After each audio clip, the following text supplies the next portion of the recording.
Historia de la Iglesia Cristiana. Capítulo 1. Los 6 periodos generales de la historia de la Iglesia. Antes de adentrarnos en un estudio detallado de los 19 siglos en que la Iglesia de Cristo ha trabajado, situémonos imaginariamente sobre la cumbre de la visión y contemplemos, como en un paisaje, todo el campo que paso a paso tenemos que recorrer. Desde el punto de vista actual, en este asombroso siglo XX, dirigimos la vista hacia el pasado y vemos elevarse aquí y allá sobre las planicies del tiempo, cual sucesivas cumbres, los grandes acontecimientos de la historia cristiana, que sirven como puntos divisorios y que señalan cada uno de ellos la terminación de una época y el principio de otra. Enumeramos estos puntos decisivos y hallamos que son 6. Se trata de los 6 grandes periodos de la historia de la Iglesia. En este capítulo inicial, demos una ojeada general a estos periodos.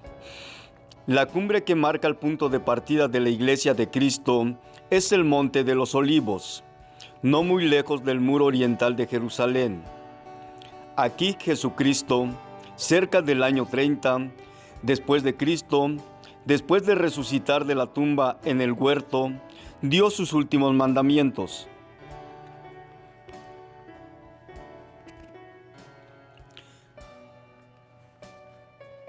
Y luego ascendió a su trono celestial.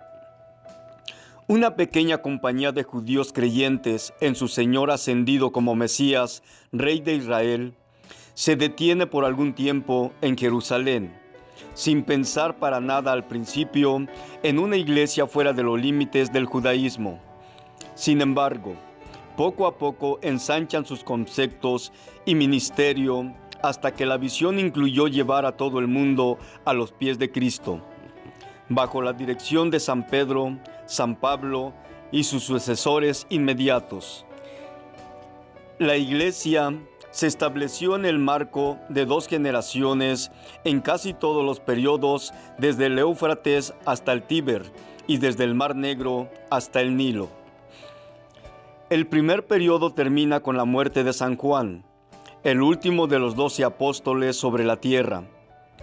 Según se dice, su fallecimiento ocurrió alrededor del año 100 después de Cristo. A esta época la llamamos periodo de la Edad Apostólica.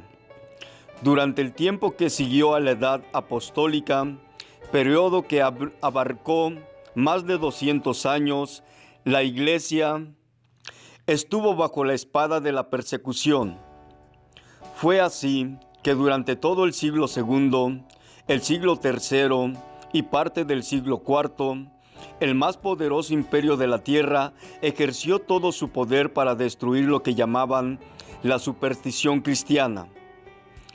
Durante 7 generaciones, un noble ejército de mártires, por centenares de millares, alcanzaron su corona bajo los rigores del hacha, las fieras de la arena y la ardiente hoguera.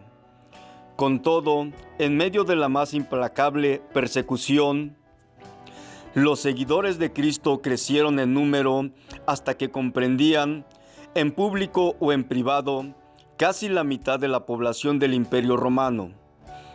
Por último, un emperador cristiano ascendió al trono y mediante su edicto contuvo la oleada de matanzas.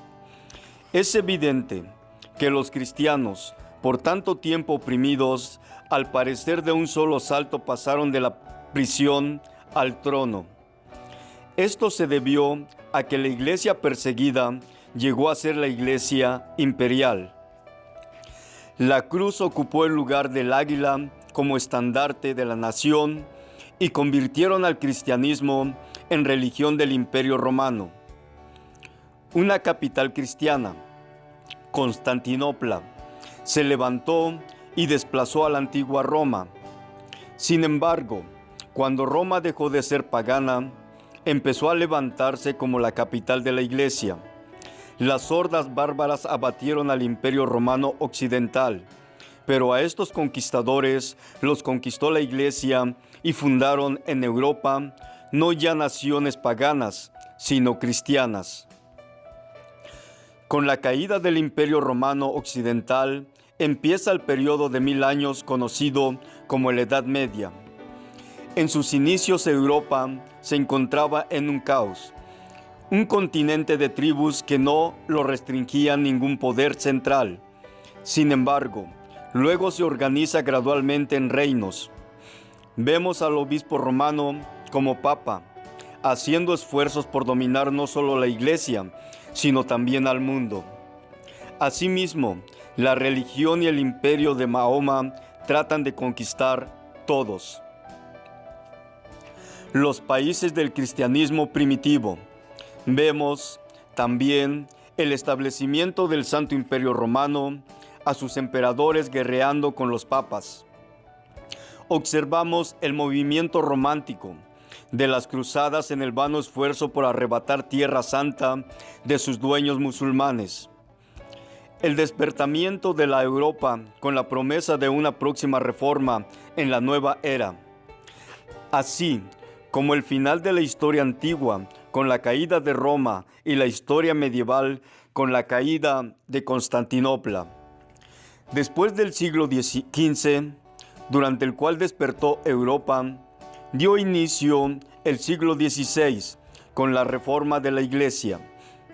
En esta etapa vemos a Martín Lutero clavando su declaración sobre la puerta de la catedral, haciendo defensa ante el emperador y los nobles de Alemania y rompiendo los grillos de la conciencia de los hombres. Vemos a la Iglesia de Roma dividida en dos debido a los pueblos de la Europa septentrional, quienes fundan sus propias iglesias nacionales de un carácter más puro. Sin embargo, también vemos el surgimiento de una contrarreforma que comenzó en los países católicos y que frena el progreso de la reforma. Finalmente, después de los terrores de una guerra civil de 30 años en Alemania, por la paz de Westfalia de 1648, se trazan permanentemente las líneas entre las naciones católico-romanas y las naciones protestantes.